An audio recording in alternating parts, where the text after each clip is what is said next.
Okay, hi, my name is Shobha Ramana. I'm here in the beautiful Aditi Gardens and I'm standing under a khejri tree. This khejri tree is the state tree of Rajasthan. It can survive in drought-like conditions with very scanty rainfall, high temperatures, and the roots of the tree go very deep into the ground. In fact, it is said that they go about 100 feet deep into the ground to tap the groundwater. And the roots fix nitrogen, and therefore the area around the khejri tree will have a lot of vegetation. Every part of the tree is useful. The leaves are fodder for the animals, like the camels, the goats, the sheep. They enjoy eating the khejri leaves. And birds, insects come to the khejri tree. Even wild animals, of course, the herbivorous ones, like the nilgai, the deer, they also eat these khejri leaves. The bark of the khejri tree is supposed to have a lot of medicinal qualities, and the roots, they hold the soil together, so they prevent soil erosion. They prevent the march of the desert, and desertification of new lands. All that is prevented because of the khejri tree. In the year 1730, the ruling king at that time, he wanted to cut down a lot of khejri trees because he wanted to make some renovations in his palace and he required the wood. At that time, women from the Bishnoi community, Amrita Devi Bishnoi, along with her 3 daughters, they literally hugged the trees, and they didn't want the soldiers to cut them down. The soldiers sort of gave them a few warnings, and then they started cutting the tree. And these 4 women, 4 young people lost their lives.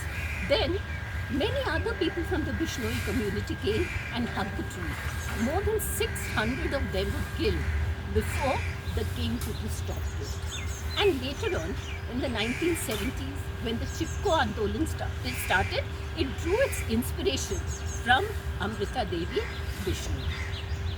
This khejri tree is not just the state tree of Rajasthan. It's also the state tree of Telangana, where it is called the Jambi Chettu.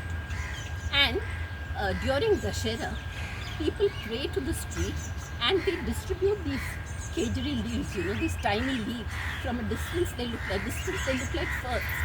So they distribute them as a symbol of goodwill, hope and peace.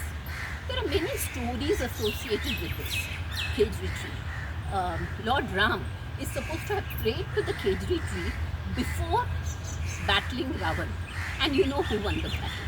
Then the Pandavas, they had that 1 year of Agyatwas, where they had to live incognito, in disguise. So they had all these divine weapons.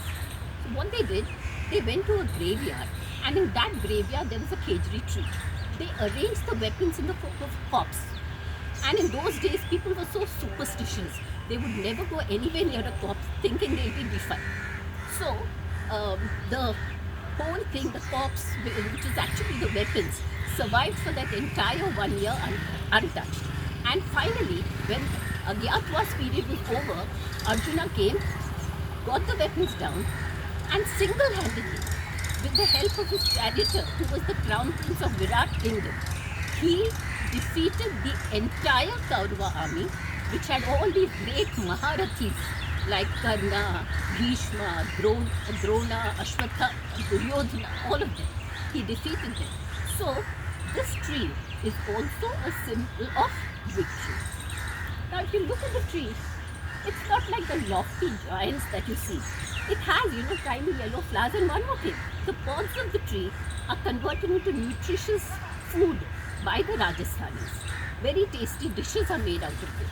So, if you look at the tree, it's not very tall. It grows to about 10 to 12 to 14 feet maximum. But we must realize that great things also come in small packages. Thank you. Thank you, Shobha. Shobha is an educator, a storyteller and a naturalist.